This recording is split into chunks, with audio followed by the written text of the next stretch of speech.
Good evening and welcome. My name is Eileen Fuchs, and I have the privilege of being the president and executive director of this incredible institution, and it is my great honor to have you all with us this evening.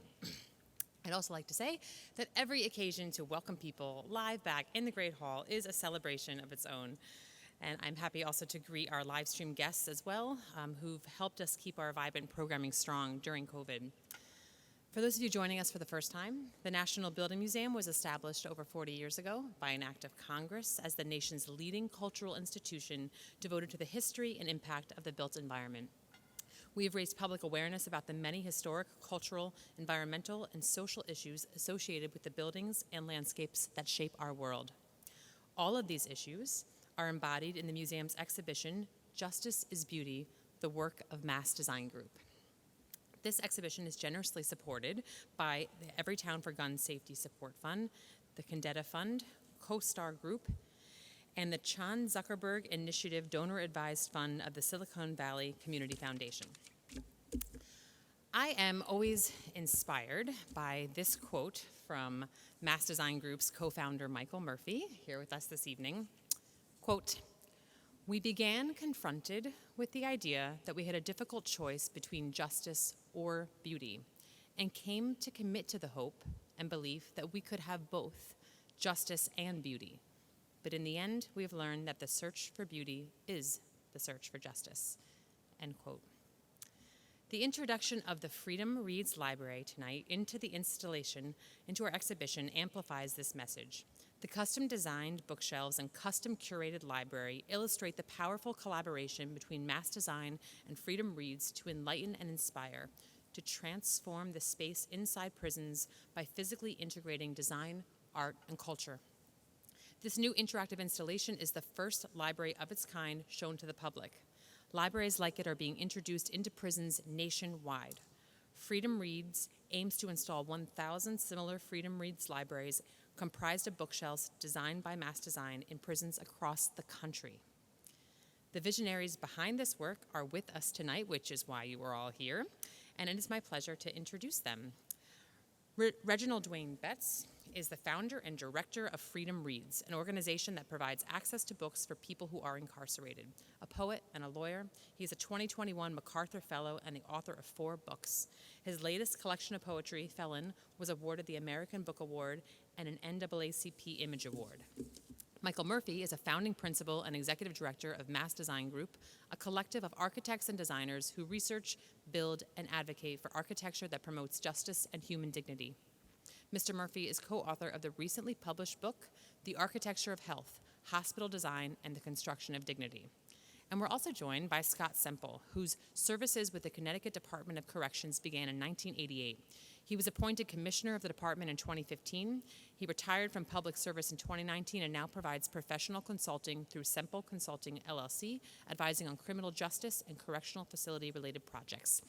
Gentlemen, I look forward to your conversation. And to set that up, let's turn our attention to a video clip from a documentary film currently under production by Mass Design. This piece introduces Dwayne's vision and the team's commitment to bringing beauty, inspiration, and possibility to those confined inside prisons. Let's take a look.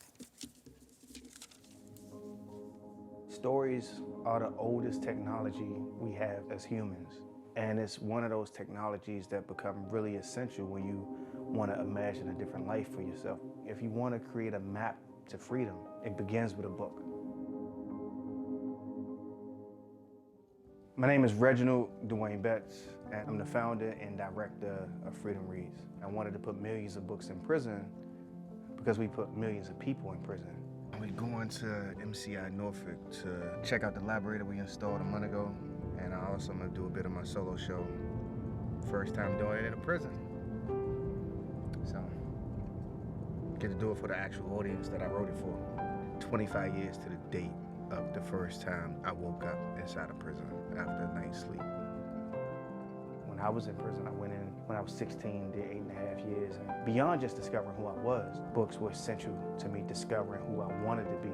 We do things like say how well our children will do in school if they come up in a household full of books. Not just the K through 12, but college and graduate school. And it's all predicated on what we believe that books might do for us. I went from prison to Yale Law School through books that I read in jail cells. It is fitting that MCI Norfolk be the site of the first library. To add a library to a house is to give that house a soul. And I imagine a world, a country in which we don't have one Freedom Library in one housing unit at MCI Norfolk, but we have a Freedom Library at every housing unit at MCI Norfolk. We've been asked by funders, or fabricators, or skeptics, like, why does the library have to look that nice? Dwayne, day after day, has insisted on a commitment to craft. He's insisted that everybody deserves beauty, that everybody deserves dignity. So Dwayne and Tess and Tyler were talking to us about the power of books, but what they were also talking about was the power of design. We also wanted the project to be a conduit for the building of communities. We wanted to create a system that worked like the stacks, where you can stand in front of it, one person on one side, one person on the other side, and you're moving around the modules such that you get to talking to somebody. Oh, we got miles in here. Yeah. Wow. And the conversation is both about books. That's about why we make the decisions we make, and about life. I wish I had something to do with making this. Something that's curved offers some dimension, and it feels natural and beautiful and dignifying in a space that frequently lacks all of those things. Sanding, the shellacking, it takes time to do. How long did you think about that process before you decided to really just do it? We had had meeting upon meeting with corrections officials and with patrons of these future libraries. Mass had finalized these wonderful plans for what the Freedom Library would look like, who was going to build it. We're in Humphrey Street Studios, which her father, a sculptor, started. And Brendan, in turn, opened the space to artists and makers from the Upham's Corner community. My name is Reginald. I'm a fabricator and designer with Mass Design Group. We're making CNC cut library modules out of 1-inch bamboo plywood. It's repeatable, which is the beauty of CNC, and once you get it once, you can continue to produce at that same high level of quality. We are doing a box joint here to make a fit that's not only beautiful, but has utility to it. And we're also doing some dry fit before our glue up. Then after that, we take it to a finisher. This is the final finish on it. We have this really nice catalyzed lacquer here, Class A, fire retardant, and it's extremely durable. There's a feeling of joy and accomplishment. To me, that's powerful. Many years later, as he faced the firing squad, Colonel Aureliano Buendia was to remember that distant afternoon when his father took him to discover ice. What does it mean to curate a 500-book collection as a kind of bootleg librarian? I've learned, one, every library grows. It expands, it contracts. Two, you gotta create pathways from one book to the next. You might not connect it immediately, but if the two books are beside each other on the shelf, you might pick up one and be like, oh, this is like that. I was thinking about what I would want if I was my 16-year-old self, asking what is going to get me through these days. Books you've read and you've loved, books you know you're going to go to at some point, and books people that you respect and love have said, you should check this out. The narrative around books is just as important as the narrative within books. If I give somebody a used book and they know me, then it communicates how I value that book, but a new book also signifies something. We get to partner with contemporary artists, we get to partner with publishers, and we're sending in books that don't even exist in the prison space because they just haven't taken enough laps around the sun to even be amongst that body of books that they sell by the pound. Using new books means having that new book smell, being the first person to crack it open, and also just having the book age and grow and develop with you, so that, you know, when you encounter that book that's now used, you know that a lot of people like you picked it up. The Freedom Library is the central project, the creation and opening of these micro-libraries in prison housing units across the country. But it's also Freedom Talks, writers and journalists from every state going into prisons or juvenile detention centers to bring their words, but also to engage with the words of others. These spaces and the people in prison remain too often invisible to our writers, actors, and producers of culture. And then finally you have Freedom Acts, and that Freedom Act might be an op-ed, providing support on a parole packet, or answering a phone call from somebody you love. It feels like it's our duty because we become more proximate to other people's challenges. We consign people to spend so much of their lives in prison, and we want folks to come out better.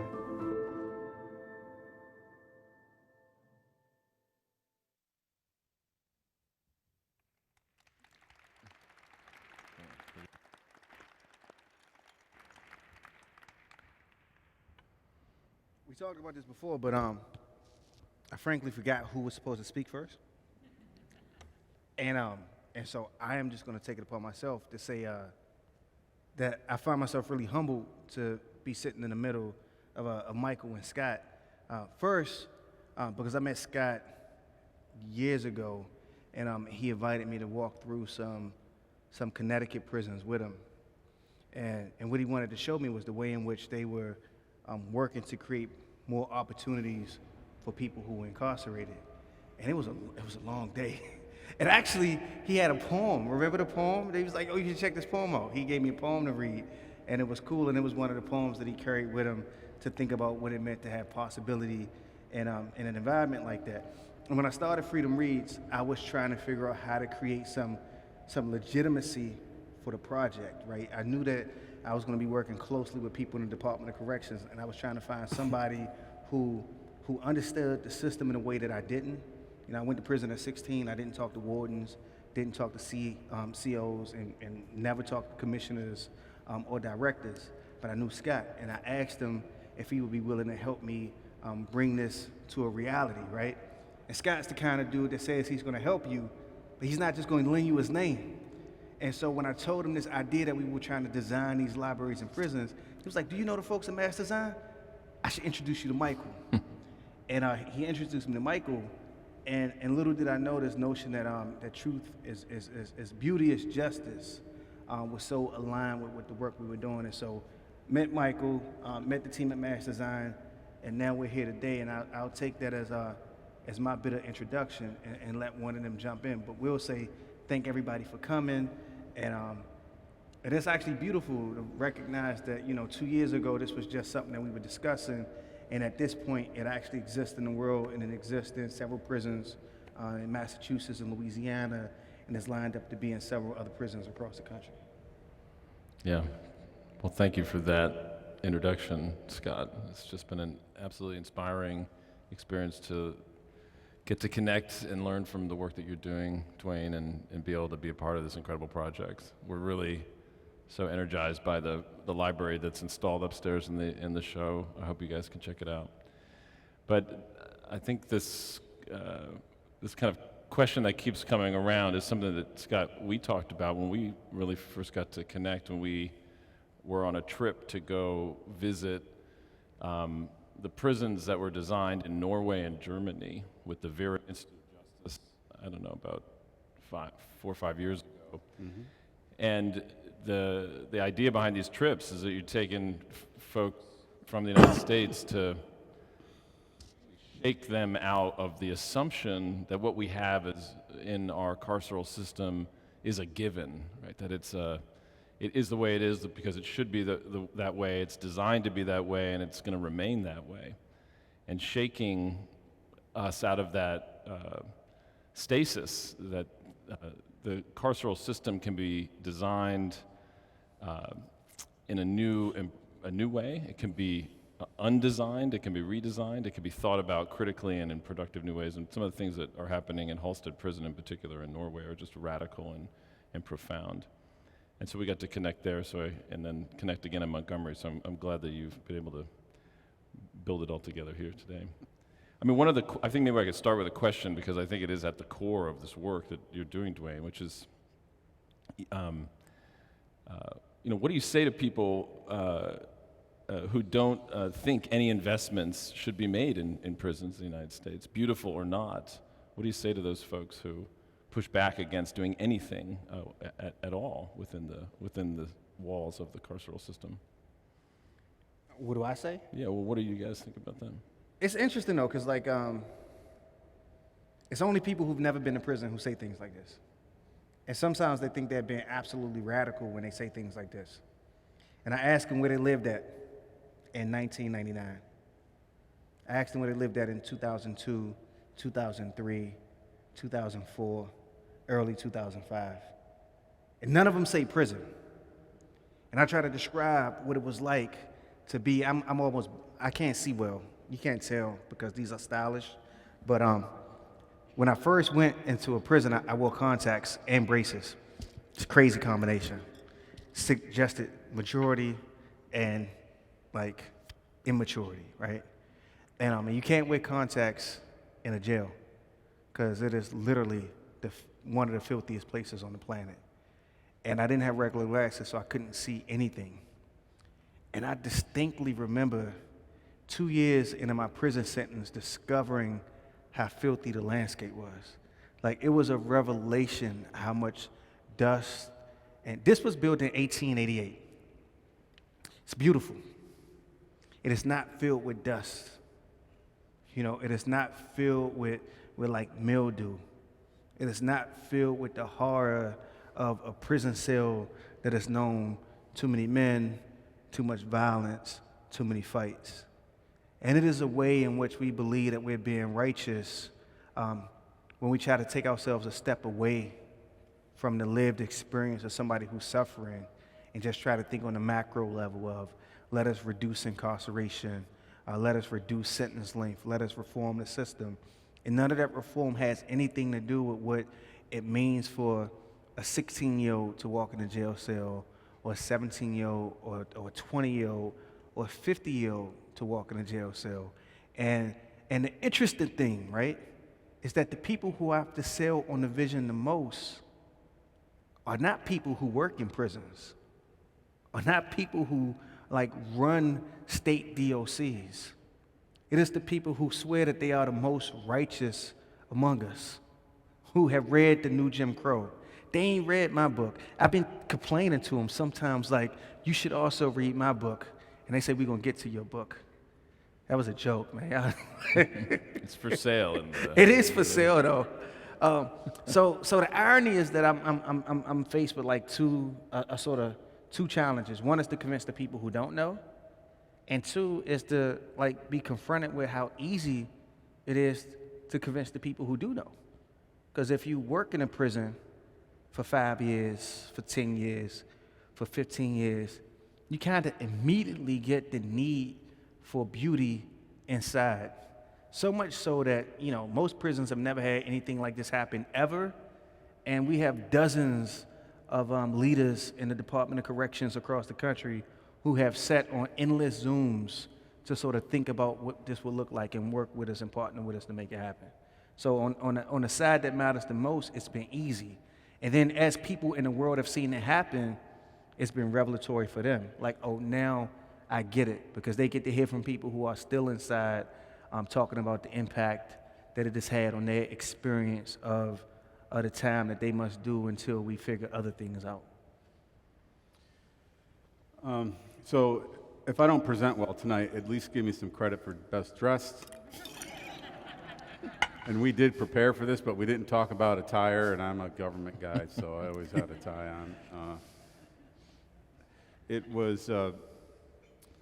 I started as a correction officer. Before that, I was a teacher. It started in 1988. I think they mentioned that in my bio. And 15 years in my career, I had some unique roles. And it took 15 years for me to realize what we were doing in our prison system wasn't working, but I didn't have the influence to change that. And my goal in life was to become a warden or a superintendent, and that was it. I ended up becoming the director, the commissioner. And it was my opportunity to influence change.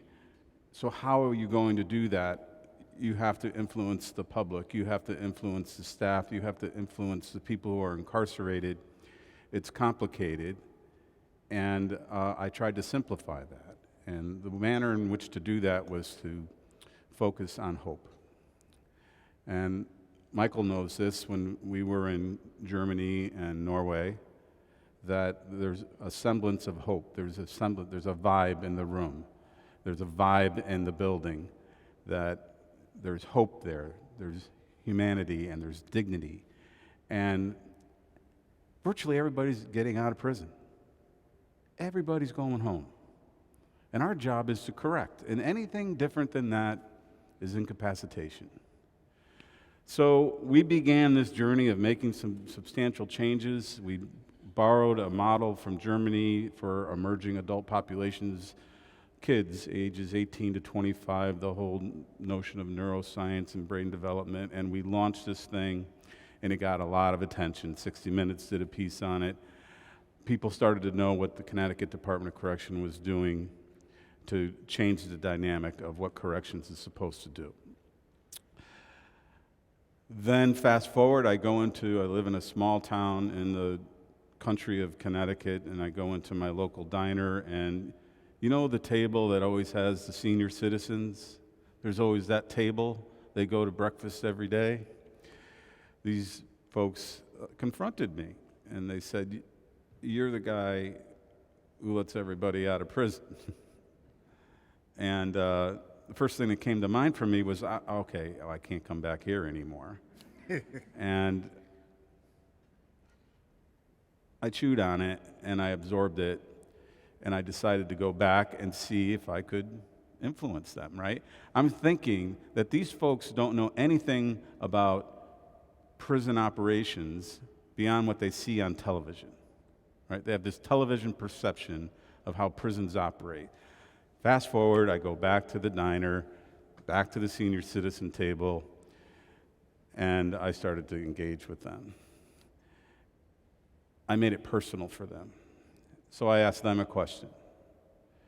If it was your kid, your child, your loved one, how do you want me to treat them?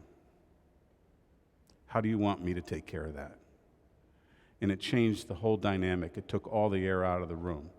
And we began to have these great discussions about, really we should be in the business of correcting.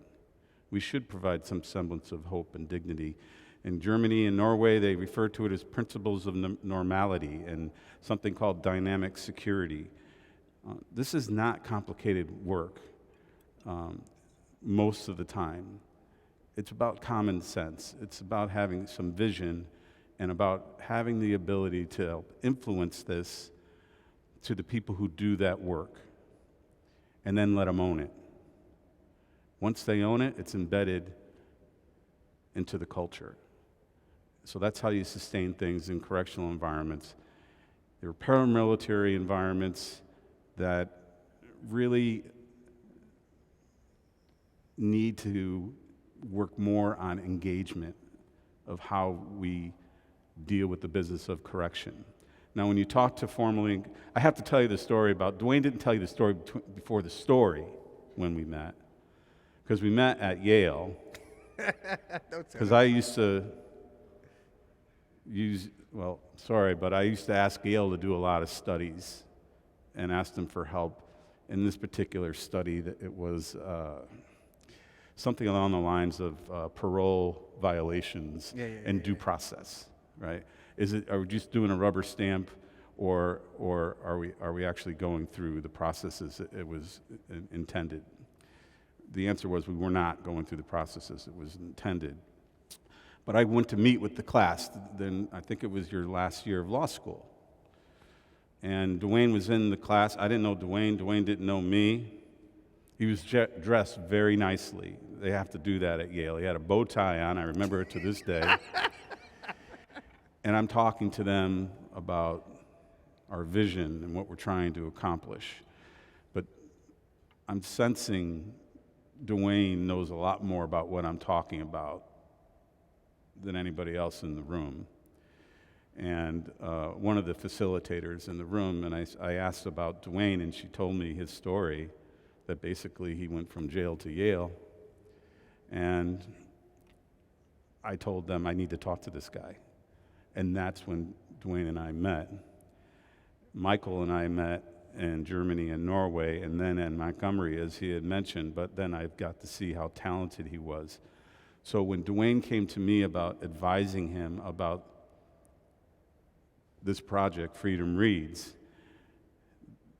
he was trying to get over the hurdle of figuring out how are we going to store these books and design, the design of this work, through architecture.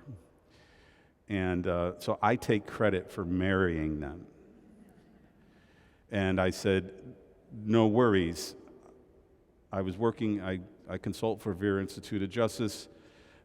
Michael's very familiar with that. That's how I kind of got to know the work about mass design in the Restoring Promise initiative, which is basically the emerging adult concept, which we're trying to do all over the country. And I said, Dwayne, I'm going to make an attempt to introduce you to the folks at Mass Design. And thankfully, they stepped up.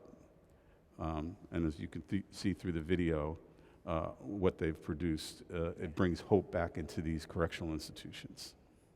I still don't know why you guys did it though, because it's really interesting. Like, I remember the first call. I shouldn't even tell this story, but it was Jeff on the first call. I don't even know if you won the first call, and they was like, yeah, I think we had talked. You know, it was like, yeah, Jeffrey's gonna be there, and I found out that he was hearing impaired, and this is how naive I was. I was like, oh shit, okay. Well, I know somebody, a good friend of my wife. She's a translator, so I was like, I'm gonna bring my translator so that he doesn't have to worry about trying to figure out how to communicate. Because I imagined that this was a grown-ass man who had been hearing impaired his whole life and had never figured out that he might need a translator, right? And so we show up at the Zoom, and I got my translator, and he has 2 translators. And I was like, oh, this is a mistake. I should have assumed that people know how to provide the thing that they need for themselves. Both to move through the world and to provide themselves with dignity. And the whole idea behind the project was this notion that, having been in prison, I have a fundamental belief that I have something to say about what people who are serving time in prison know about what might give them dignity. But I still didn't fully understand, even having had the introduction made, like why Jeff would, because it was a lot of time that we spent thinking about, because the first question was, why don't you just use a bookshelf? You know, and then somebody said, you could just get it from IKEA. And I got really upset. Mind you, it's only IKEA stuff in my house. But I was like, IKEA? Are you telling me that you think people in prison only deserve IKEA furniture? I knew nothing about furniture.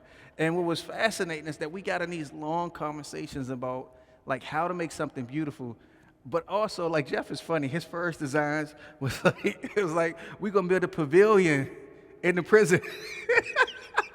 And I remember we was talking to Scott, and Scott was like, I don't think that's safe. So it was like this real process and this deep engagement. And at every step of the way, I was pretending to know more than I knew about architecture and design.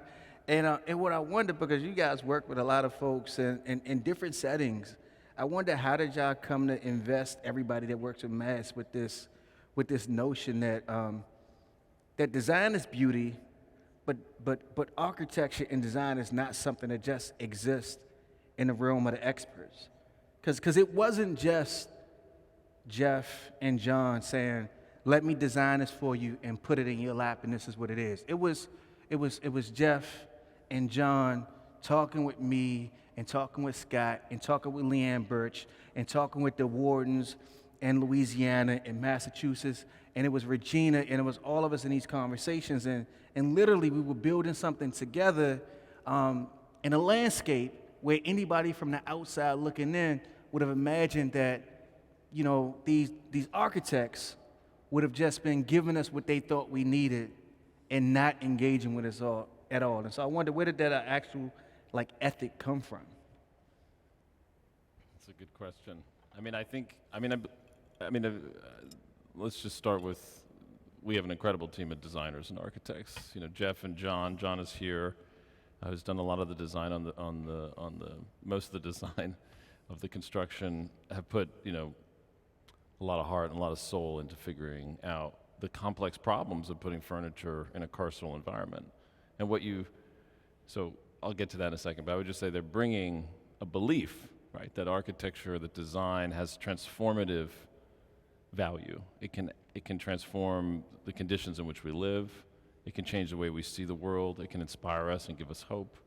And if that we do things with intent and with purpose, that it transmits other values. That's why beauty is more than just something that looks nice. It transmits the sort of understanding of the world around us as something that we deserve, a sense of dignity is what you talk about. And so the question of why not have an IKEA bookshelf, I think is a really provocative one. Why not get the cheapest and fastest thing that you can get and give it to folks who are living in, ultimately, as you described, a condition that is absent of design. It's devoid of design. The intent is to strip it of beauty, actually, as a form of abuse, as a form of torture, as a form of lived experience where people don't deserve to live in a condition where that's been intentionally designed for them. I think thinking of it that way gives the bookshelves like this power, this charge. I always think of them as like this Trojan horse kind of move. You're putting this beautiful object that's been considered right in the center of something that's been designed for the kind of most generic intent, which is to control and corral as many people as possible. And you're giving something that's intimate, that's handmade, that's intentionally curated. It changes the dynamic, I think, radically about what we expect and what we see around us. And maybe, possibly, starts to suggest ways in which we can take control and agency over the environment around us in more productive ways. Ask more of it, in a way. So I don't know what motivates all designers, but I think they're motivated by transformative change, and I think they're motivated by the stories in these partnerships. And certainly Dwayne's story, like this dream, is more than just create a bunch of bookshelves. Yeah. And I think that asking you how you came to that is, because it is a sort of radical idea. It's not what we saw in Norway, which is design the prison completely differently from the walls in. This is about designing it from within and sort of breaking it out by putting in a unique piece of furniture. And just for those who don't know, to put furniture in a carceral environment is a very complicated thing. Like, it has all of this regulatory infrastructure. It has to be anti-ligature. You can't hang yourself on it. You can't break it so it becomes a weaponized object. It has to be hyper sanitary and be cleanable. You've gotten involved in the design. You said so there's no fasteners on the bookshelves, for example.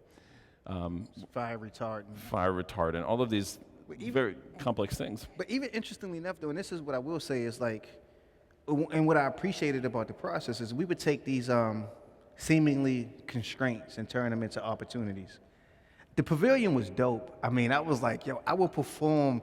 It had like 3 steps to it, and we were like, yo, but the sight lines. And we were like, well, we could make the wood invisible. I mean, they got all kinds of technology. I was like, you're not about to make the Knight Rider car in a prison cell, And so we had to abandon that. It was so funny looking at your face.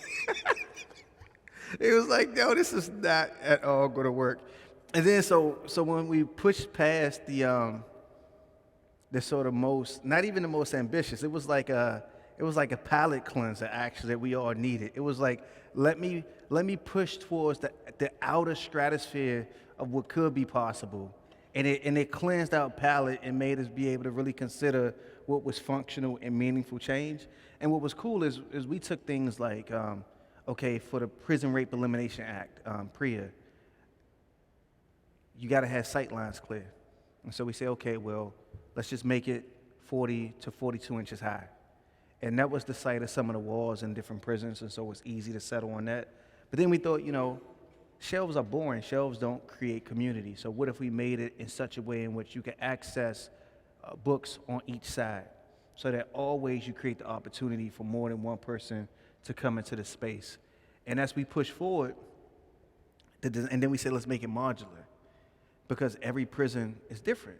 Like some prisons, you might have, 2 by 8 feet of space. Some prisons you might have 10 by 18 feet of space. Some prisons you might have 40 by 80 inches. And we wanted to be able to bring something that was beautiful in any of those spaces, right? And what was most interesting and dynamic was talking to people in the DOC and listening to them, the wardens, think about, oh yeah, I can't do that at my prison. And this was the wildest conversation, actually. So I don't think you were on this call. It was with 3 wardens in Massachusetts. And we had showed them the design for it's similar to the design that's upstairs, and that's the design that's in Louisiana State Prison. And we had 10 by 18 feet of space to do that, so we were able to put 5 modules, which holds close to 700 books. And the warden at MCI Norfolk said, well, we don't have that much space.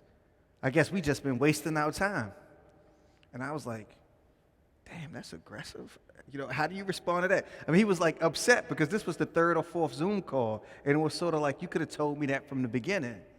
And my response was, oh no, this is just one example. We actually built out a model that John had designed that we were upset about because we wanted to push the wardens to give us more space, but he had actually begrudgingly, I've never met John in person, so I shouldn't say he did anything begrudgingly without having shaken his hand yet, but he had designed a model on 40 by 60 inches of space.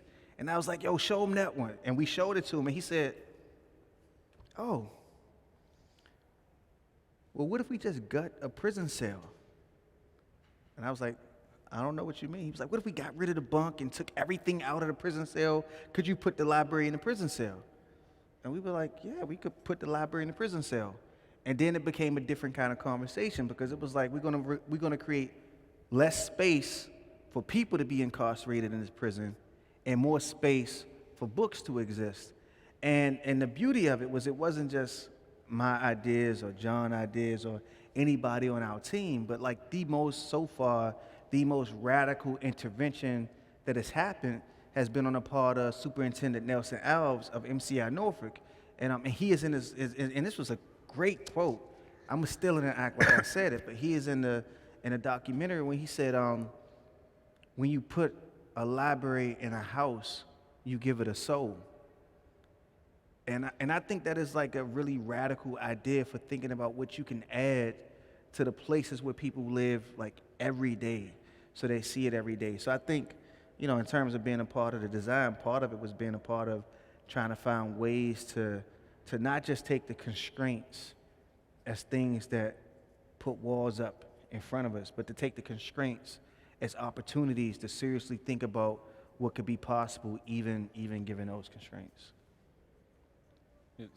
Scott, one of the things I learned in being with you and going to these facilities is, prison and carceral environments where people are housed in these terrible environments, but they're also workplaces. These are also places where the COs, the wardens live every day. They go to work, they sign in, they have their entire life also working in these environments. And when we were in Angola, talking to some of the staff, their description of the torturous environment and how abusive it was to them in their daily life, how tense it made them, how afraid they were to go to work every day, how many of them were taking so many drugs and medications just to deal with that anxiety, how there was an incredible turnover rate, how the mental health issues related to the staff is so severe. They would talk about it as part of the condition of the confinement itself of a workplace.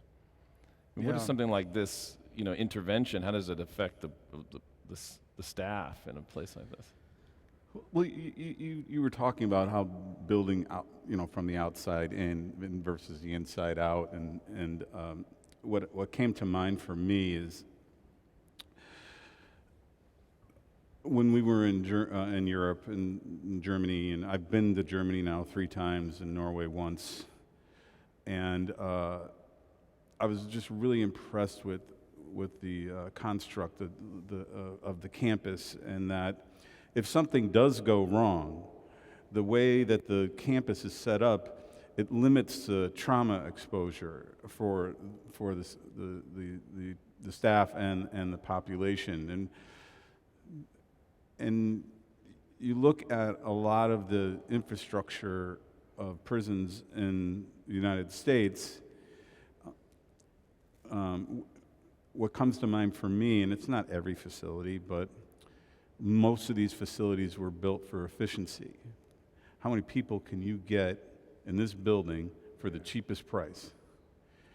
And that leads to an environment that aligns itself to trauma exposure. If something happens in that building, my experience has been in these large single building campuses that the whole place experiences what's going on. And that's not healthy. It's not healthy for the culture. It's not healthy for the staff. It's not healthy for recruiting people that you want to be engaging with the population.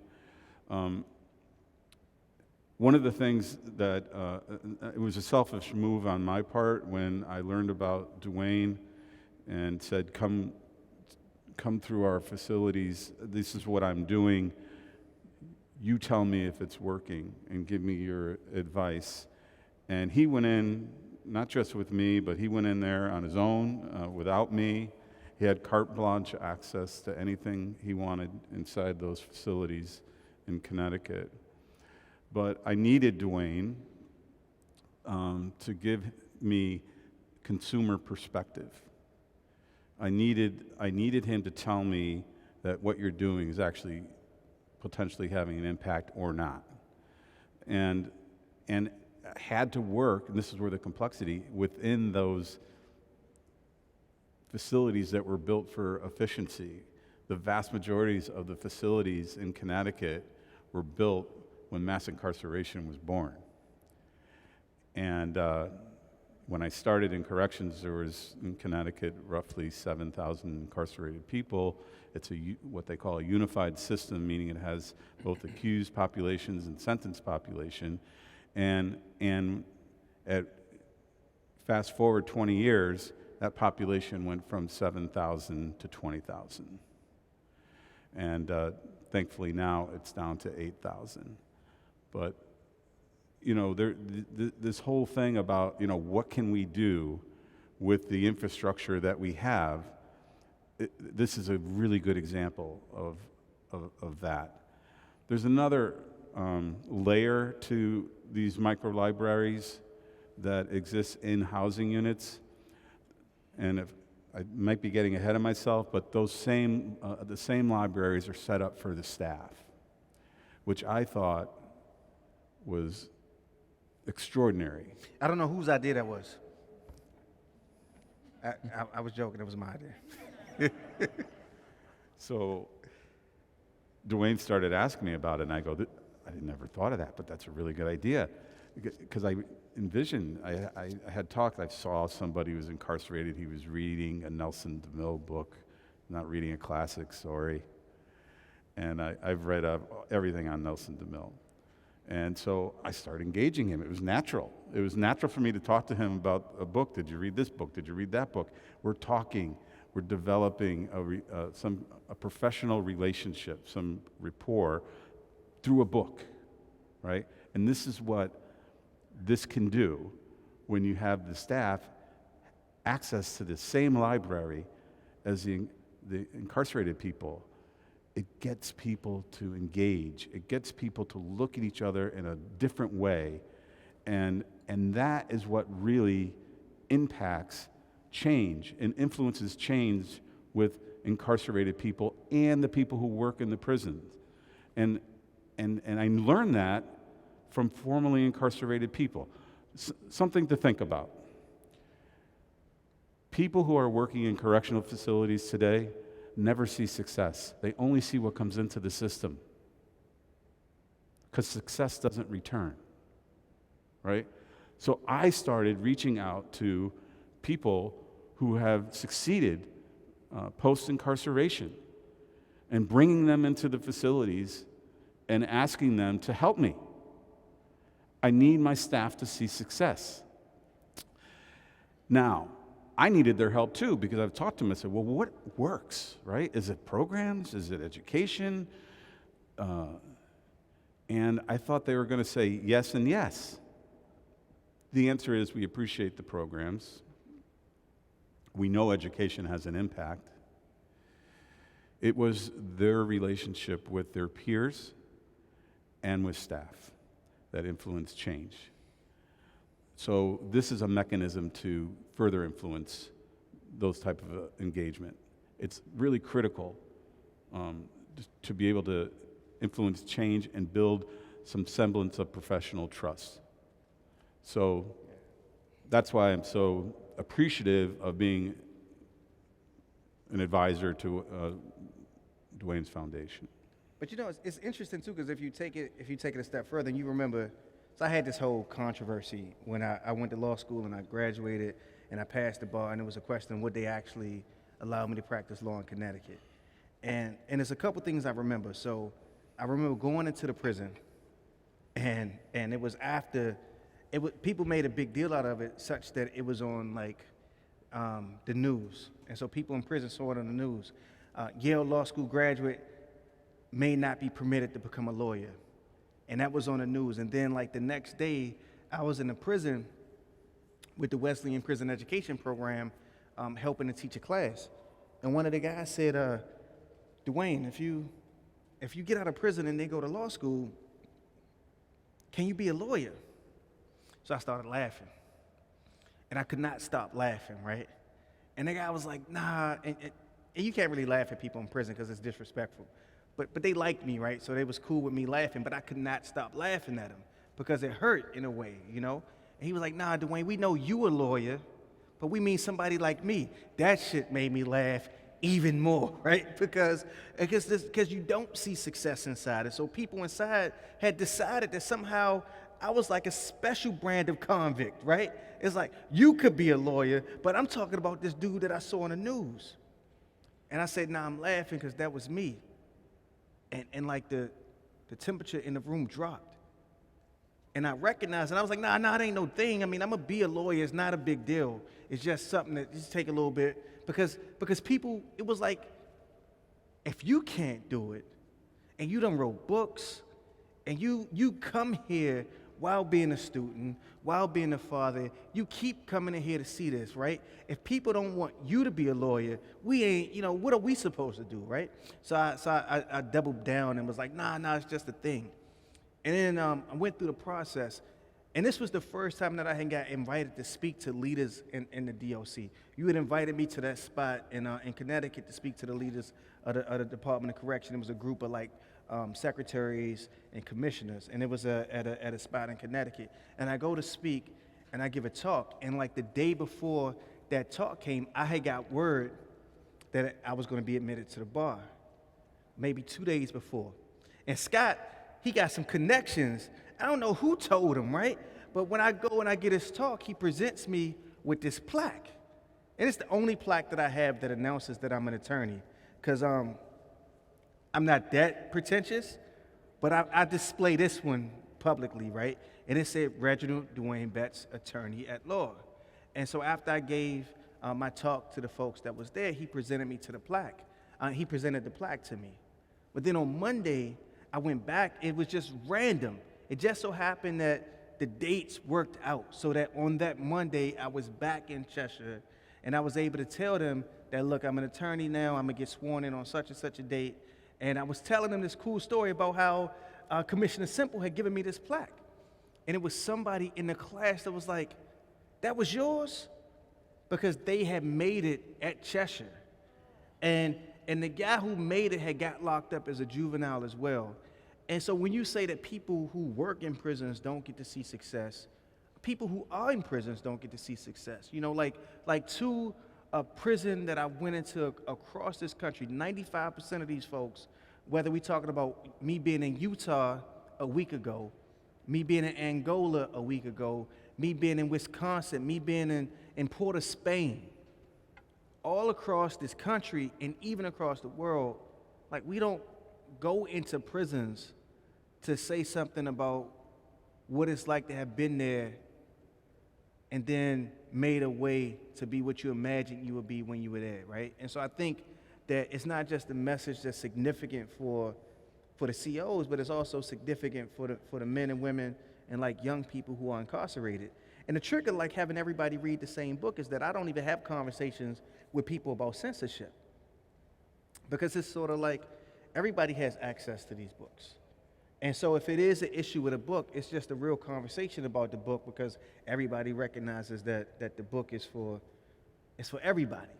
And there might be some legitimate reason why, you know, officials are concerned and troubled about the content of a book, but they know one reason is never going to be that I wanted to keep it a secret, because it's on their shelves as well. And so it's been really, I think, important, for me to know you because I actually learned something. That was the first time that I thought it made sense. Ron Angelone was in the audience, and Ron Angelone was the commissioner when I was locked up. And after I finished talking, and I didn't have the best of experiences in the Virginia Department of Corrections, and after I finished talking, he was like, I'm going to buy you a drink. And I thought what was powerful about that was that it might have been the first time he also had witnessed somebody who had, and I'm not the first person who came through the state of Virginia and was successful, but that might have been one of the first times that he actually heard somebody talk, and not talk with necessarily resentment about my experience in prison, even though some of it was critical of that experience. And so that was really important, and that was one of the things that was always in the back of my head when I got to sort of developing this and thinking about what it meant to develop it fully and make it a whole organization and not just a sliver of a project that was meant to only touch the lives of like specific people. So thank you. It's interesting. Thank you for telling that whole story. I mean, you're a lawyer. You're your father. You're an author, a poet. But you're also now a leader of a nonprofit organization. What was the decision, or tell us about that process to go from what you can have the most impact in, moving from law, which seems to be something that can be incredibly impactful, especially helping people fight for their rights, to putting libraries in prisons across the country. I actually remember I once wrote a poem where I said, what I do when I get out of prison doesn't matter, because those who need to see it most won't. And I had no understanding of who returns to prison without handcuffs on. I couldn't imagine ever wanting to return to a prison cell or a prison at all. And so when I left prison, I fully expected never to return. And I think one of the things that happens, and part of it was just the sort of regular challenges of life. It's difficult when you got 3 felonies to get a job. I went to law school primarily because every other time I tried to get a job that would allow me to use my skills, I wouldn't be hired. I wouldn't be hired by the same progressive organizations that talked about, equal justice and anti-black racism and mass incarceration. None of those people will hire me. I got a list of all of their names. I won't reveal them to you unless you donate $15 million to Freedom Reads. And so what happens with my life, though, is that all of the best things in my life have literally come from helping other people. I got my book deal because I started a book club, and it all revolved around literature. I met my wife in a bookstore. I got my first book deal because I started a book club for boys aged 7 to 11 and 12 to 16. And somebody wrote a story about it, and it ended up on the front page of the Washington Post. And then I ended up with a book deal. And then even this, I had a prior project that was really focused on my book and how to get a paperback version of my book in prisons. And Elizabeth Alexander, who's the president of the Andrew W. Mellon Foundation, asked me, what would I do that was more ambitious than this? And I was like, more ambitious than putting 60,000 free books in a prison? I actually don't know anything that's more ambitious. I'm bringing my book to people. And I was like, what if I brought everybody's book to people? And it was just happenstance. You go from wanting to do something to then having to figure out how to do it. And then I started working on figuring out how to do it and found out that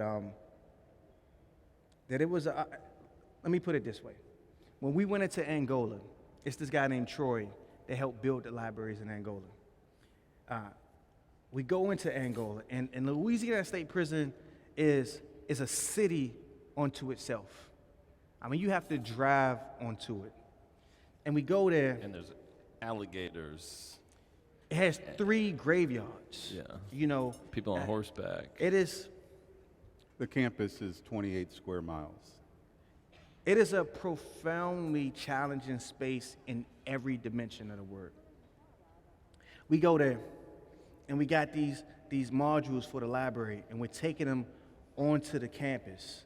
And Troy is with us. And I know that Troy had been incarcerated. And I know that he had just been out of Angola for 90 days. But I didn't fully know what that meant. When we're walking down the boulevard, like at least a dozen people saw him and smiled and shook his hand and was like, "What are you doing back?" Now, it was me, him, the other fabricator, 2 wardens. He clearly wasn't in custody. He was like, "I'm at work."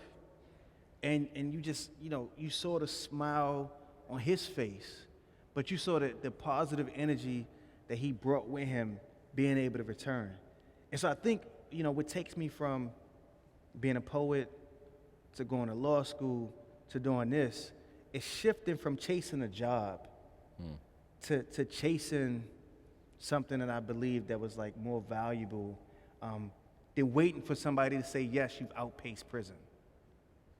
I go to law school to think, finally, I'm gonna be accepted. And then I just realized, I could do some work that is completely centered on prison and completely centered around doubling down on the value of not only me returning, but a bunch of writers returning into these institutions and collaborating with people that many believe that I shouldn't be in conversation with and that shouldn't be in conversation with me. So when Secretary LeBlanc says, I saw that and knew immediately I wanted to bring it to Louisiana, it's a different narrative than we usually expect in terms of how do you bring reform and change and beauty in the prison. So we've turned you into the moderator. I know. It's not and if you're not intentional. careful, we're not going to ask you because in your own right, you have done some really phenomenal things around design, but also you also lent your eye and this notion of thinking about what prisons look like now and what they have looked like before. And I wonder, it's interesting because I was thinking about Dr. Farmer, and I was thinking about the radical way in which design also not just leads to beauty but to health. And oh, he just was radical. This was dope. When he said, "Where were architects when we needed you?" I wonder, how do you think that we should be answering that question about design like now? Like what role, beyond the Freedom Libraries, what role do you think architects can play in contemplating prison, especially now that we got an antithesis of most prisons in the United States with like Germany and Norway? Yeah, thanks for that. He's talking about Paul Farmer. Dr. Paul Farmer passed away last week, who, the great humanitarian doctor, and died at 62 in his sleep, and was our mentor and how our organization really began, and my mentor. And I went to a lecture of his, and he was talking about not healthcare, but talking about all the healthcare they're providing and in the countries they're serving all over the world. But he was talking about the things that we're building: clinics, schools, housing. And I never heard an architect talk about housing as a healthcare problem, but he was a doctor talking about housing as a healthcare problem. And I just said, who are the architects? I went up to him afterwards at a lecture. Who are the architects that are working for you? And I was just thinking maybe I could go volunteer or work for that firm. And he said, no architects have ever reached out to see how they can be helpful to us. We have to figure it out ourselves. We're designing, he was like literally drawing hospitals himself on back of napkins and these sorts of things. It's a shocking thing. And that's how I got started in this, but it was really a question of like, what's the gap? Why aren't the professionals who are trained to think about the composition of space working for the entities, the communities, the places that need them the most desperately? And what's left behind, And when you think about the spaces where we put our attention, where we consider, design is deserved, this space, look how amazing this space is. Every detail has been considered. It's heroic, it's fabulous. There's like just an incredible intent in being in this dynamic and dramatic environment. And then you go to one of these housing units and you see the design idea there is how many people can we house in this space at one time, right? Instead of how do we create an experience where people transform or are protected or are safe. And you think about where architecture has the most impact and this design of space can have the most transformative change. Prisons and hospitals become the kind of uber architecture because they're constantly shaping people's lives every single day. They're constantly shaping behavior. And so they have this dramatic and direct social impact. And so where we should go, where architects need to participate, where designers need to, I think, invest, is in the places that they've most abandoned, Not to say we design new prisons. I think we get ourselves into trouble when you say, are you going to work on brand new prisons when we need to be decarcerating our system? But it's that same question we started with, which is that just means we're left with what we already have, which is already not just devoid of design. The lack of design is a form of torture itself. It's a form of behavioral abuse itself on everyone that touches it and hiding people away from the society in which we're trying to, bring them back into or integrate with. So I think it has to be a more nuanced approach, which is how can the design disciplines invest themselves directly in asking those really hard questions about the spaces that we inhabit and how they can be, I think to use your terms, more free, more liberated. What are those moments that actually transform the way we understand the spaces we're in? And once we see the spaces around us as something that can be working with us, we start to have more power over the spaces around us. We can ask more of it. When we go inside and we work with residents and we say, what would you do? We just do simple exercises in some of these classes that we've been doing. What would you do to design this environment for your own liberation? It's a sort of provocative question. And it is an incredible exercise to watch folks draw on paper the kind of space that they would design, how they would redesign the prison for their own needs. Things like safety, protection, security, lighting, views, things like the sound of water, places to sit, some nature. Normal, everyday, simple, obvious things, including security, including protecting each other. These are not things that are kept out of the designs of folks who would sort of redesign the system that they're in. And you see the sort of obvious but also necessary interventions that could emerge. I just want to put a plug into mass design because when the pandemic hit in our country, our prisons were quoted as being a petri dish for infection, and a lot of people passed away, became very sick because the facilities were not designed to deal with the guidelines that were necessary to address the health needs of the population.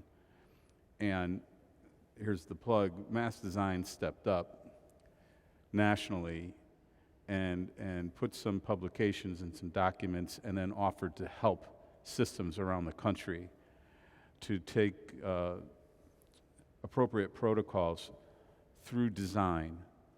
And I was fortunate enough to play a small part in that with Michael's group, but I was just so impressed with the fact that an architectural organization would step up like that to try to assist navigating through this ongoing issue. And what you were talking about reminded me of, the next layer. And this isn't just about help them out build bookshelves or help out with a design of infrastructure. Mass design is committed to helping anybody who asks for it. And I really appreciate it. Oh, well. You guys, we're just honored to be able to serve you guys as much as we can. I think the question of what we can do, just in general, not just design, but what is it that all you are addressing is a question of rights, design only matters if it affects rights as citizens. So the fundamental question I think that Dr. Farmer asked, that you're asking, you're mentioning with the pandemic, is how can the spaces around us shape our rights, improve our rights as citizens? as individuals. And you have to ask which rights. And the right to dignity, which is enshrined in German law, which is what they put in post-war, which is the scaffolding which allowed them to design new facilities, new healthcare facilities, new housing facilities, new carceral facilities, because the right to dignity is the fundamental right that they're scaffolding their legal system around. We too should think about that access to dignity, but I think we have a new right post-pandemic, which is the right to breathe. And the buildings around us are keeping us from breathing, so like prisons and nursing homes being the first places where people got the sickest during the pandemic are revelatory of the kinds of spaces which keep us from actually breathing fully. Yeah. So I think it does come down to health. It does come down to our ability to actually live full lives, and then it leads to, the opportunities that we might find in those spaces to intervene. I know that there's going to be an opportunity for questions, but we want to hear a poem. Oh, I am a poet.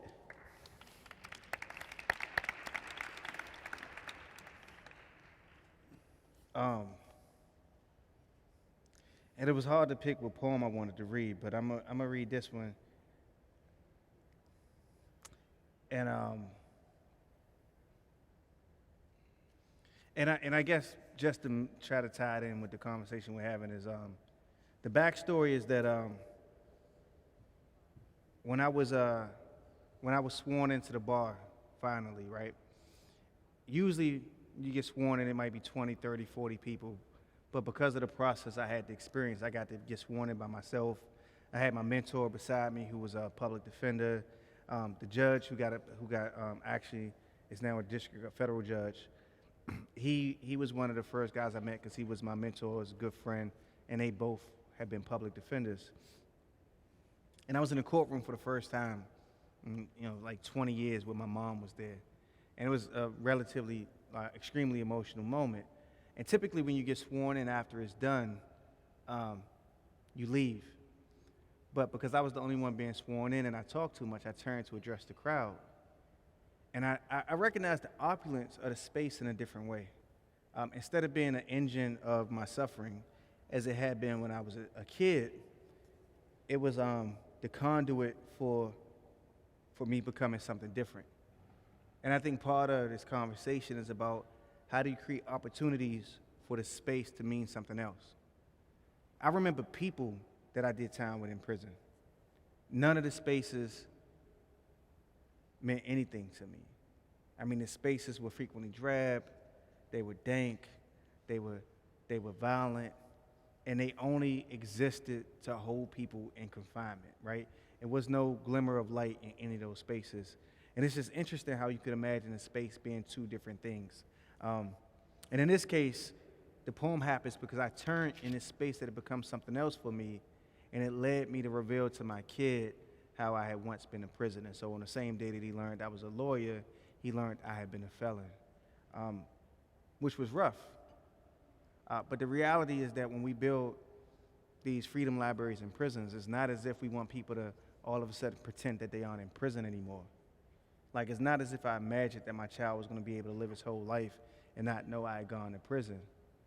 It is that he recognizes now the courtroom as this place that holds two truths, both complicated.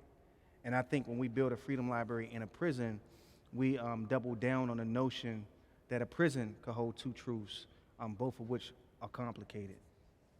And so here's the poem, Essay on Reentry. At 2 a.m., without enough spirits spilling into my liver to know to keep my mouth shut, my youngest learned of years I spent inside a box, a spell, a kind of incantation I was under, not whiskey, but history. I robbed a man, this months before he would drop bucket after bucket on opposing players. The entire bedraggled bunch 5 and 6, and he leaping as if every layup erases something. That's how I saw it. My screaming, coaching, sweating presence, recompense for the pen. My father has never seen me play ball as part of this. My oldest knew, told of my crimes by a stranger. Tell me we aren't running towards failure is what I want to ask my sons. But it is 2 in the a.m. The oldest has gone off to dream in the comfort of his room. The youngest, despite him seeming more lucid than me, just reflects cartoons back from his eyes. So when he tells me, Daddy, it's okay, I know what's happening is some straggling angel lost from his pack finding a way to fulfill his duty, lending words to this kid who crawls into my arms wanting more than stories of my prison, the sleep that he fought while I held court at a bar with men who knew that when the drinking was done, the drinking wouldn't make the stories we brought home any easier to tell. Thank you.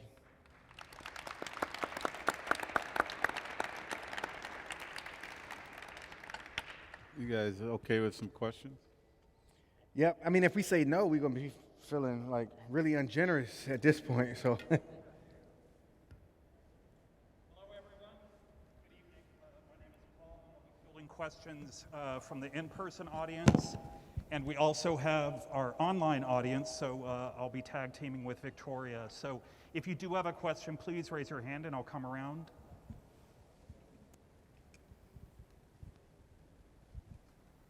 May we have your first name, please? Undina. Thank you. I'll hold this. Oh, okay. Can I take this off? Yes, you can. All right. Well, thank you for introducing this fabulous project. I am actually from Germany, and I've been in this country only for 15 years, so I know a tiny little bit about the differences in the correction system.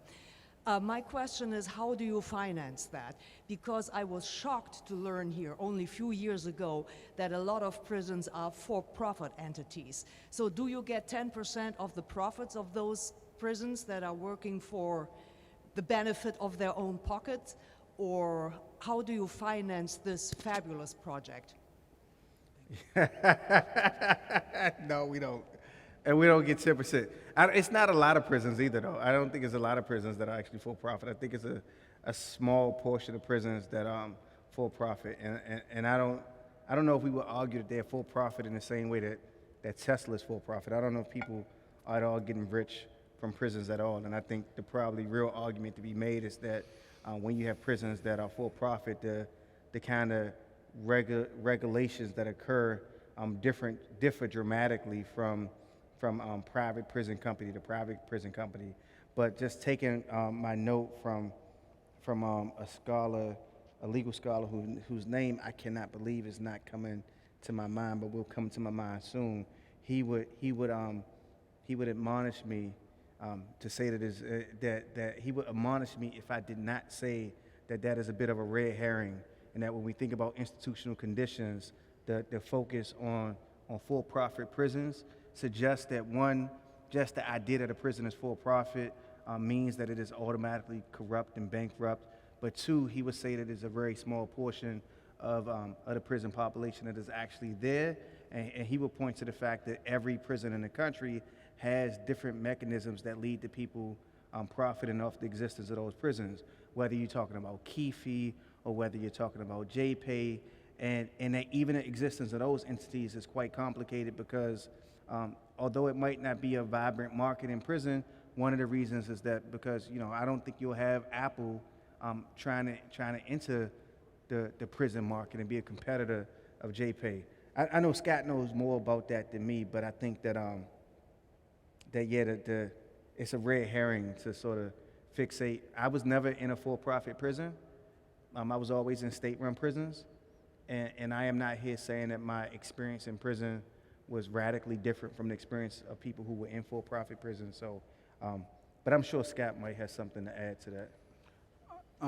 There's different service aspects that are contracted for prison systems, but just like any business, the things that need to occur, services that need to occur, whether a lot of the health care delivery systems are privatized and things of that nature. mixed results in general, but there are occasions where I've seen good practice and good work that complements the function of what the prisons are supposed to be doing. I've never managed a for-profit prison.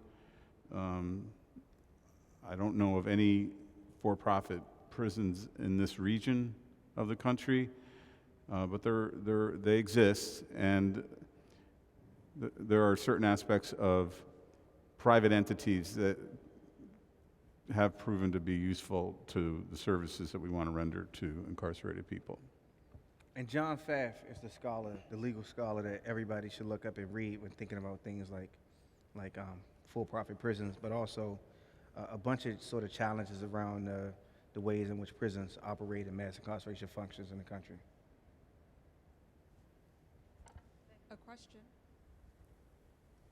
A question from our online audience. Do the libraries have books in different languages? Does the location of the prison change what languages you include? The library does have books in different languages. I learned Spanish when I was in prison, and so I thought it was important to have books in different languages in it. It's a challenge, though. It's easy to have books in translation, that's poetry books, that have both languages in it. So the language that exists most, and that's not English, in the collection is Spanish. And it doesn't change based on region. It's about 12 to 15% of the books that's in Spanish. But again, like libraries are growing and always contracting, and so when things arise, and it might be a prison in a particular region where the staff lets us know that it's a particular need, then we will work to supplement that need. And I should say that we don't get funding from any prisons. We only get funded from you guys. So as much money as you want to give, we will accept. But we started with a $5.25 million grant from Mellon, and we got other funding from other people. And I mean, the truth is, if beauty is a justice and literacy is justice, it comes at a cost. My team bought the first Freedom Library, and it came at a cost, but we wanted to pay that cost, but because we wanted to show and say from the very beginning that our resources were committed to making this project happen as well. And we don't take donations of books. And the reason why we don't take donations of books is because don't nobody want your hand-me-down books. No, that's not true. But the reason why we don't take donations of books is because prisons are still secure institutions. And the idea that, like, you could give me $25 for the organization, and that is a meaningful contribution. We don't have time or the resources to actually search the books that you might donate to us. And also, I mean, people in prison deserve that brand new book feel. I mean, they deserve to have something that they know that somebody gave them and thought that they should be the first person to touch and crack open. And also, frankly, the Department of Corrections recognizes that safety is a priority, and they also don't have the staff and the resources to do the kind of searching to make sure that the books are safe if we were getting massive donations of books. If you recommend a book, so as an advisor, I got to choose a book to go into the library. I chose Man's Search for Meaning by Viktor Frankl. And we sent thousands of copies of that joint in. Thousands. And it was actually a hit for a lot of people. He wouldn't approve it until he read it, and then he gave me the okay. That's actually true. It was a really good book, though. I mean, that's the thing. It was a really good book. It's like the most quoted book by us at Mass, Viktor Frankl, Man's Search for Meaning. Incredible. Yeah. You can't reach, Frankl says you can't reach success. Success cannot be pursued, it must ensue. And it only does so by a commitment to something greater than oneself or to a person other than oneself. Yeah, I think we set this up. But we actually didn't. We all just love Man's Search for Meaning. It's amazing. My name is Royce, and I'd just like to really thank you guys for what you are doing. I worked for 30 years in the Department of Corrections all over the country. I worked in Washington, D.C., I worked in California, and I worked in Florida. And what I found out as a program specialist, I work with basically females, and that they, right over here at CTF, what's 10 minutes from here or so, I realized that during the women's downtime that they started arguing and fussing and this and that, just like women do, gossiping and so forth. And I asked the warden, could I establish a library? Because I saw that they did not have any material, and basically I'm a reader. And they said yes. Now, we weren't as fortunate as you guys to get brand new books, but they did allow me to bring in used books. So I was able to go to the Goodwill and the this, and of course, I mean, you're taking every single book and you're going through it and so forth and so on. I was also able to get the Afro-American newspaper to bring the newspaper in because there's so much turnaround in the prisons, the information that they're getting a lot of times is information about the street life. When I started bringing those books in, I was surprised of the interest of those young ladies.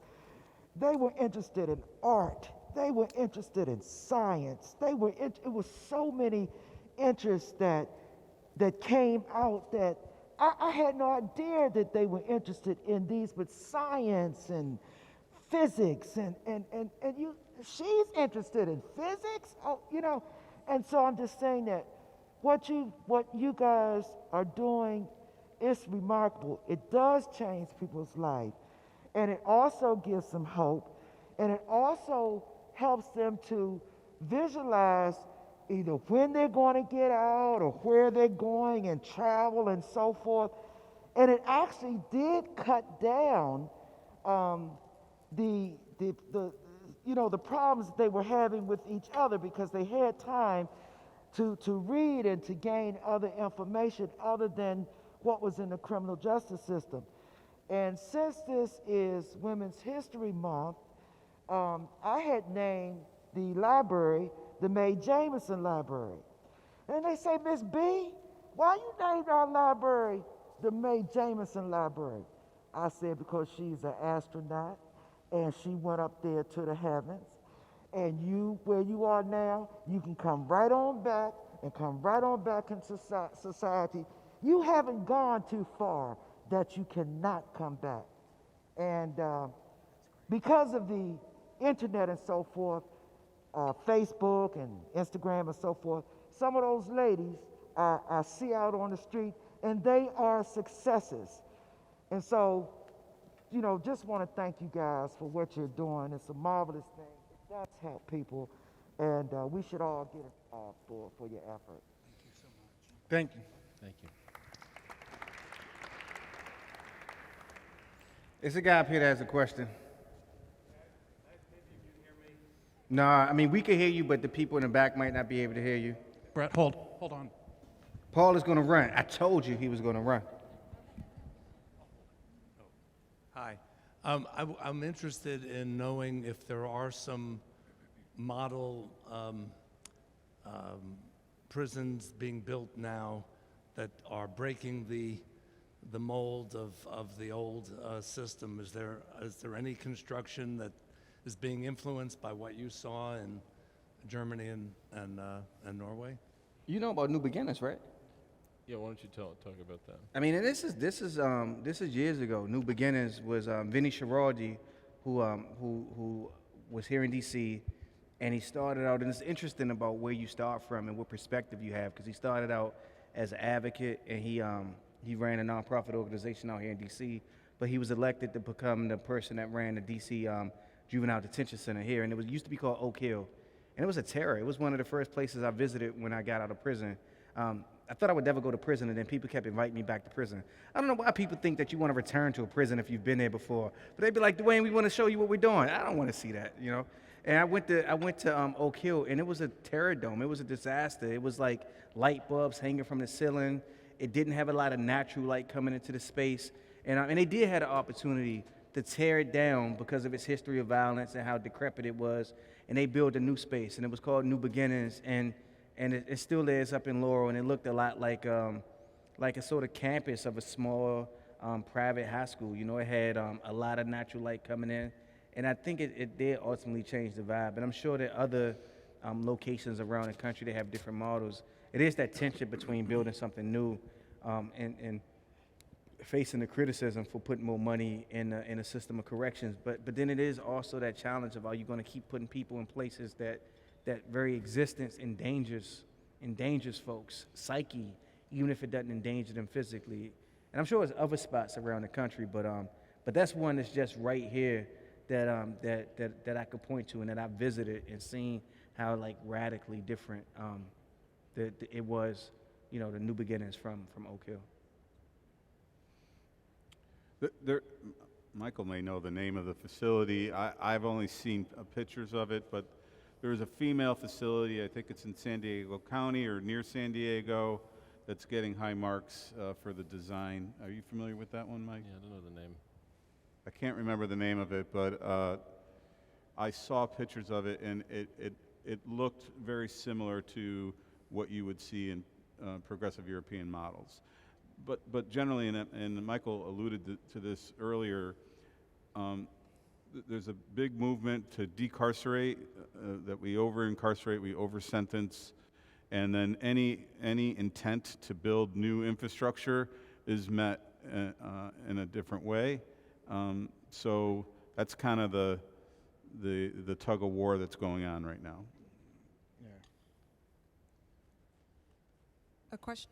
A question from our online audience. How can architects and designers work with communities that have former prisons to repurpose and redesign these former facilities to serve as economic hubs? I mean, it's a great follow-up question to Scott's point, which is, if we successfully decarcerate, then we're left with this infrastructure that we must then recontextualize, reconsider, destroy, take down, adopt. And of course, one of those competing interests is that, and you see this in New York State, where some of these small upstate New York towns, their entire economic engine is the carceral facility. So when it decarcerates, it leaves the town without its employer. And I think this is I think it is a design challenge at a systems scale.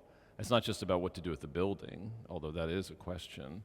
But what do we do as we, decarcerate? Like the same question we're asking about, what do we do with these small towns once they leave coal behind? They're not relying on coal if we're changing into a cleaner energy economy. We have to think about how we can invest in those places through other different economic engines or other ways to employ people.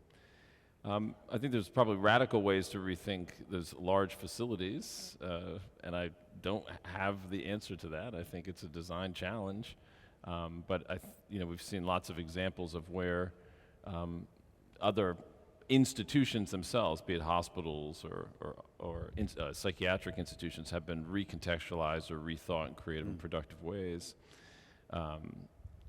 And repurposed to create new opportunities in the places in which they exist. So I think there's a lot of potential. Sad thing is that they got that when it stops being a prison, the challenges of it being a prison becomes more obvious, because we structure prisons to treat people in ways that we would never want to be treated in terms of how we are treated by space. And so once you decarcerate and you get rid of the prison population, you're left with a true disaster, because you're like, we probably should just tear this entire thing down. Totally. How do you, that's why they tear Oak Hill down, because you can't imagine it being used. What could it be repurposed for? Yeah, and they built New Beginnings on a different site from Oak Hill. It was at the same big plot of land, but it wasn't actually tearing down the building, because it's like, I don't even know what we do with this. And so they just built it somewhere else. But that's a good question. I don't know. We did a process like this with the wardens and COs in Angola. The most problematic camp in Angola, again, is this huge space of former plantation, as you know, cotton plantation, then turned into a carceral facility. And the different camps have different histories. Camp J was the prison in the prison. This is where they would create punitive isolation in this horrific, traumatic space. And they were successful, activists were successful in decarcerating that camp. And then they were left with a sort of empty facility, and they asked what to do with this. And so we didn't necessarily propose a solution, but we went through a series of exercises to ask both folks inside, folks outside, the staff, like, what would you do with this? What could be effective? And, you know, one idea was to turn it into a sort of university of the center, so people could come in and learn and get have like Loyola University bring in staff in to do classes. But another one was to tear it down and turn it into a memorial that is too traumatic and too disruptive, too problematic. People's lives were taken there, and that there's nothing that it could be repurposed in, and we should think of it as like a space of memory and contemplation. So, you know, I think it depends on the context, but the process of asking that question with the right folks is probably what I would suggest must be implemented. Yeah, and I think to the question, you have to be very sensitive to this, and I do think that you have to have a community conversation. I'll give you a good example. There's now a restaurant near me, and I live not far from Manhattan, about 85 miles away, but really in the suburbs.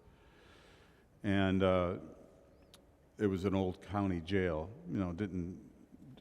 The census there was never over 30 or 40 people. It's old, and they shut it down. Somebody bought the building and converted it into a restaurant. And I don't want to go there because it brings back. This is a Michelin restaurant. He refuses to go. It's like, I'm not going there.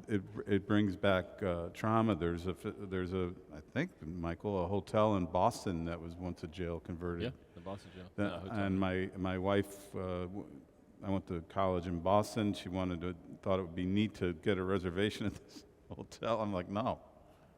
And so, I'm feeling the trauma. Imagine if I'm the one in the cell. Yeah. So you have to be very, very sensitive to what you do in repurposing this kind of stuff. We'll take one final question for the evening. Oh, sorry. Hi. So, sorry, one second. So I'm assuming, or at least hoping, that you're interested in prison reform, seeing as you have Freedom Reads, an educational program into the prison industrial complex. And so I was wondering, Mr. Betts, do you consider yourself to be a prison abolitionist or a prison reconstructionalist? You want to take that, Michael?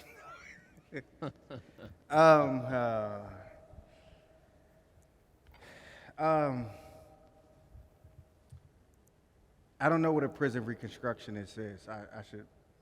I should admit my ignorance on that point. Do I consider myself a prison abolitionist? It depends on how you define prison abolition. I feel like, George Orwell wrote this essay called Politics in the English Language, and he talked about these words that become sort of like, almost like grenades, right? And people use them and they are devoid of meaning. And some of his examples were like democracy, justice, and that we are always trying to find a way to help people understand what it means. And like beauty is justice is a perfect way to understand what justice is, because when people say, should you have beautiful things in prison, if I tell you that beauty is justice, now we can have an argument. You can say, no, people in prison don't deserve beautiful things, and now we have some kind of ground to stand on. When people say words like abolition, sometimes it is so vague that there is no center. And those aren't the questions that I'm trying to answer. I represent people. I spent like 8.5 years of my life in prison. I am actually like just assaulted by the question. My friends are still in prison, having served 20 years. I went to law school, and while a law student, the first thing I did was try to get lawyers for friends of mine who are in prison. My personal statement for law school says that when I was 17 years old, I wrote the ACLU with a friend of mine to get them to represent my friend, and they wrote us back and said prison is not one of the issues that they deal with. I don't even have to answer that question. You got to ask the people that run the ACLU what they think about who is incarcerated and how long they're incarcerated.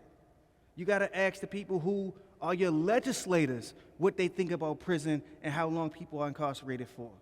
You know, you got to ask the citizens of Virginia where, like, the parole board became the center of the gubernatorial campaign because they let somebody get out of prison after the person had served 40 years and was considered a model prisoner by everybody who you would ask.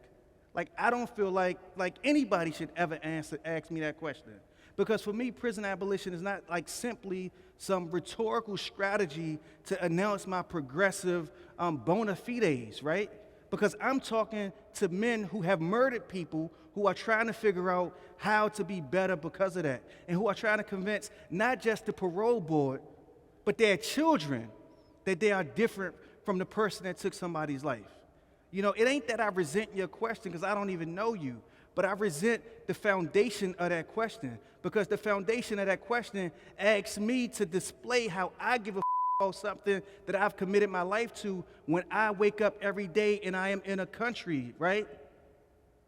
With peers, with colleagues, with neighbors who would deny me employment, housing, education because I robbed somebody.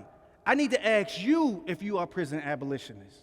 Like, I don't believe that I have to be asked that question, because I've been to more prisons than there are people in this audience, including 1,000 people online, because I go to prisons in my dreams. So when you ask me, am I a prison abolitionist, I wonder, what is that question? Like, how do I answer that? I missed 3 phone calls today from somebody doing life in prison. I don't know how to adequately answer that question in a way that truly matters, right? Because my answer is what I'm doing every single day. You don't go to Angola and have somebody say, are you a prison abolitionist? You don't go to MCI Norfolk and have somebody say, are you a prison abolitionist? You know what they say when I go there? Do you believe I should be free despite the fact that I killed somebody? That's what they ask me. That's what we talk about. And so, you know, and every time I do one of these events, somebody asks me this question, and then I start cursing, and they be like, see, this is what I'm talking about. Why didn't we ask him that at first? It would have been such a lively night with more profanity, but like, it's real though, you know, and I want us to take seriously the idea that some of the questions we ask of me, of anybody who has been incarcerated, we should be asking of ourselves. Because I know who I'm voting for. I know the legislators that I'm writing. I know the people who I am collaborating with. I hire prosecutors in the state of Connecticut. Why? Because prosecutors put people in prison, and there should be somebody that is a voice making them think about what the world should look like. And I recognize that there's harm that happens in our communities that we need to address. And so I just think it's like more complicated than asking where I stand on the spectrum of, am I an abolitionist or am I I'm full mass incarceration? Because in fact, I'm complicated. I served 8.5 years in prison, and I hire prosecutors in Connecticut, and I build libraries in prison, and I represent friends on parole. And I think I could be all of those things. And maybe that means I'm an abolitionist, or maybe that means that that I am a hypocrite. You know, it just depends on what day of the week it is.